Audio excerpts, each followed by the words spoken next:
Okay, so I have recorded this a lot and I've gotten like almost all the way through it and something would happen and it was just like, this is messed up. Okay, so let's see if I can explain this. I got a challenge. I finally got my first challenge, and let me read it to you really quick.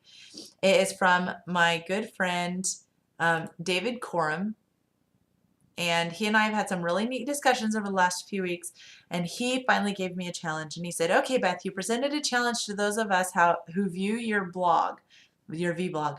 Challenge accepted. Now, I have viewed several of your vlogs. I have found you speak on uplifting spiritual matters that you have a strong view on. What makes you angry?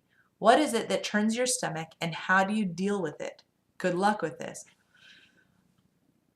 I have recorded this thing 3 or 4 times, in which I've gotten all the way to 11 minutes.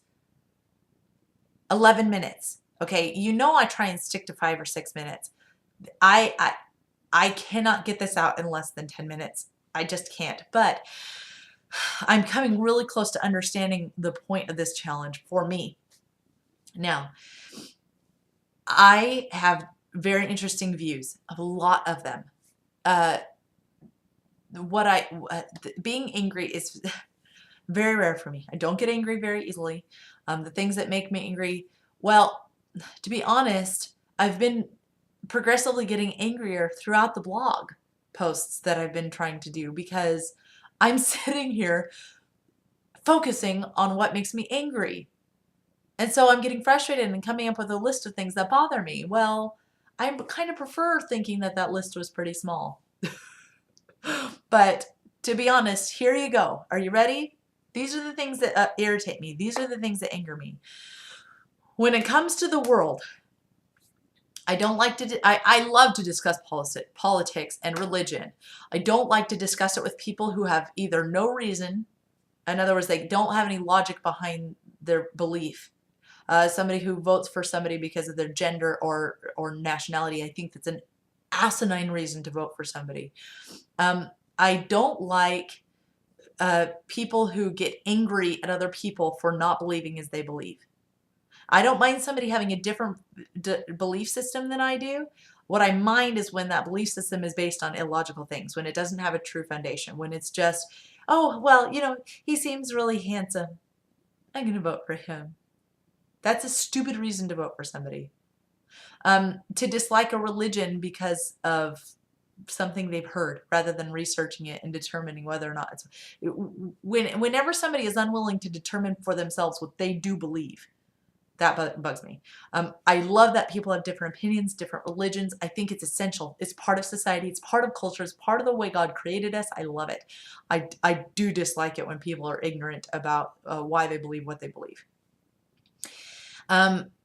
Whenever somebody bothers me, does something, for instance, if somebody cuts me off on the highway, I always try and think of 5 reasons why they might have done that. If I'm frustrated, I've gotten to a point I don't really get frustrated by that, but if I do get frustrated, well, maybe their wife is in labor, or maybe their house is on fire. Who knows what it might be? There is reasoning behind people doing things, and sometimes we accidentally do it. I mean, come on, you know that you've been the person to cut somebody off, and if you don't know that, then you're just plain not paying attention, because I know just everybody's been cut off, and everybody's done the cutting off. We can't really sit there and get angry at somebody for cutting us off when I know, you know, last week I accidentally did it. I wave and say, I'm so sorry, when I do it, because I care. But not everybody's going to do that, and you might not see through their tinted windows. It doesn't matter. The point is, don't stress over stuff like that. It's stupid. It doesn't do any good to be angry. Contention, even if you're right, is wrong. There's absolutely no value in it. All it does is hurt you. If you sit there and get mad at somebody who just cut you off, well, they're never going to know how angry you are, and you can flash your lights all you want to. It's not going to change that person's mind. It's not going to make them have a better day. It's not going to uplift them, and it's sure as heck not going to uplift you. Do you see this tension? This is me in a very unique form. So you guys are getting to see a very unique side of Beth tonight.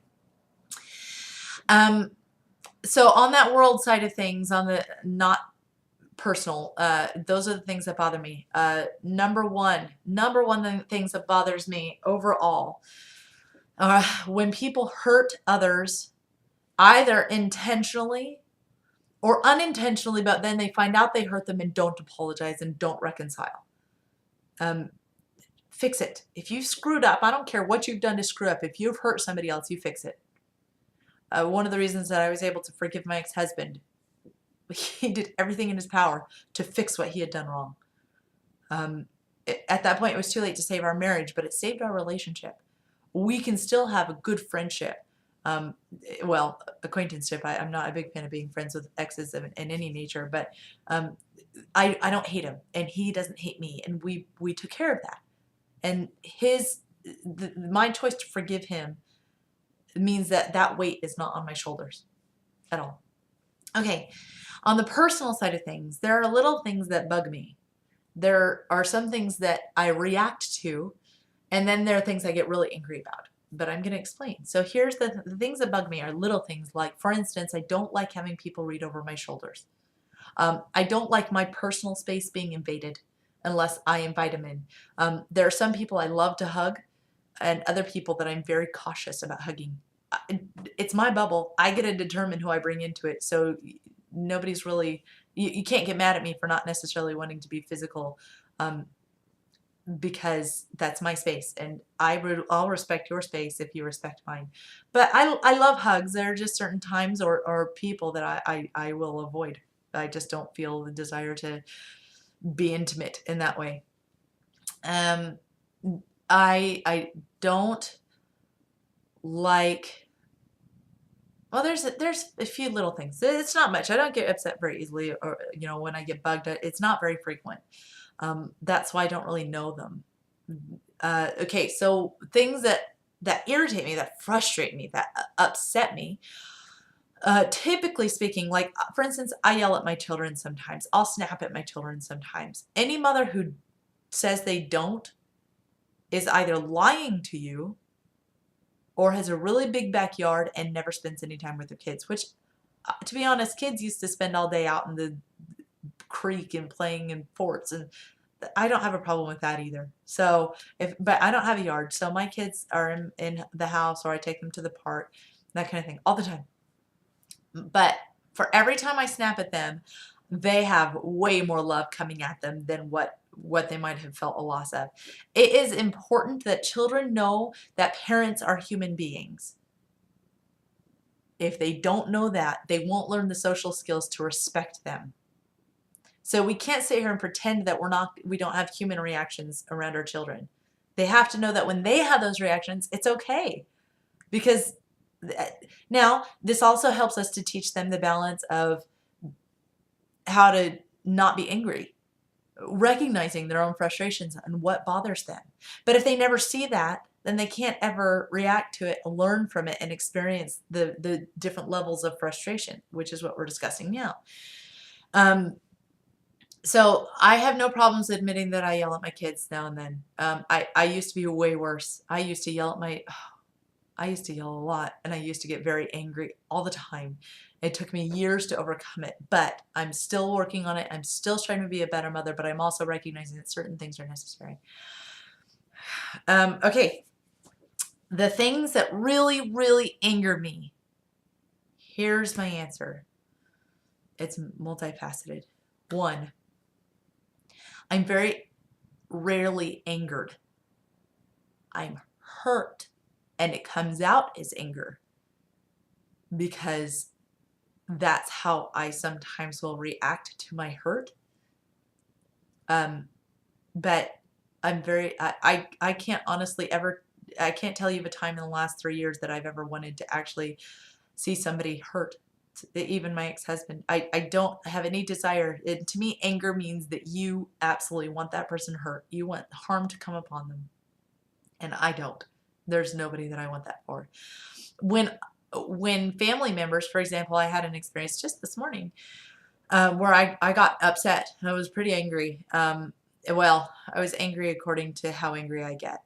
And it was related to a family member, somebody that I love and who loves me, who decided that they felt it was their place to advise me in my parenting. Here's the deal. I don't mind advice. but you pray about it. Don't just think that you have a right to give it to me. Unless the Spirit is absolutely strong that you advise me, then don't. I don't mind advice if it's, I have a lot on my plate and I think I'm doing a pretty good job.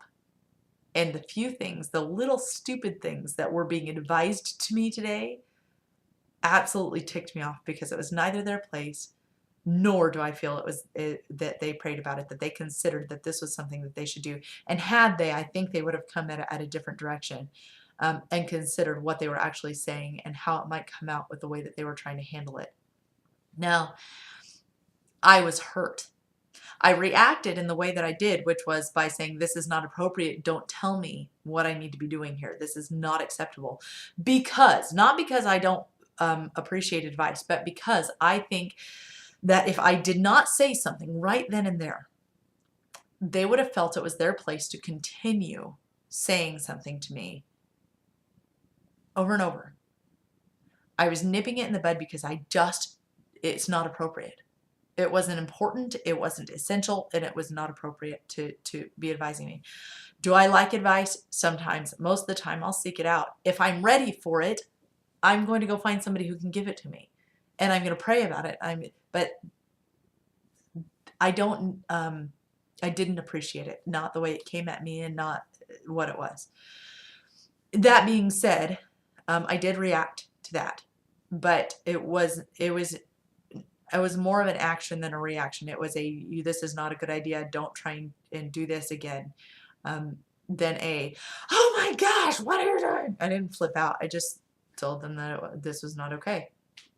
Men in my life who've hurt me, I've gotten angry at, but I think it comes back to what I said before about the one thing that bothers me most about the world. The one thing that really hurts me the most, that angers me the most, are people who hurt others intentionally, or if it is unintentional, that when they figure out that they've hurt somebody, they aren't willing to reconcile it. That bothers me. That angers me. And the men in my life have done that a lot. A lot. Guys, cut it out. For heaven's sake. Now, the only reason I did this, and I'm doing this, and I don't care how long it's going to take at this point, is because once I'm done with this vlog, I'm going to go back to the way I usually am, which is not focusing on the negative, focusing on the positive, counting my blessings, finding opportunities to serve, because I'll tell you, I haven't felt this frustrated in a long time, and it's because I'm sitting here focusing on what angers me. I am going to tell you in another blog post very soon what doesn't anger me, what makes me happy, and what makes me uplifted and positive. Why? Because what we seek after is what we will get. If somebody wants a negative opinion about a religion or a political situation or an individual or whatever it happens to be, if they seek it out, they will absolutely find it. They want a positive experience and they want positive understanding. If they seek it out, they're going to find it. I feel the same way about all of life. If we sit here and count the things that make us upset, that's what we're seeking out, and that's what's going to be in our heart. But if we spend the time counting our blessings and finding opportunities to make ourselves happier and better people, we're going to have that. That's what's going to come to us. It comes back to the scripture, knock and it shall be open, seek and ye shall find. We've been told that. We've also been told that as a man thinketh, so is he. I like to think uplifting thoughts. I like to think positive. Negative things will come in naturally. But if I can focus on the positive, then I'm going to have that more in my life than the negative. This is the longest post I have ever done. I hope it makes sense. Thank you for the challenge. And I'm so sorry this took so long, but I'm so glad to have it over with. Can't tell you. Okay. Have a wonderful night. You are great. I love you all. Mwah. And come up with a better word for vlog. Please, come on, throw them at me, people. We'll come up with something. We'll get a catchphrase and we'll start using it. It'll be great. That'll be awesome. Okay? Hasta. Have a good night.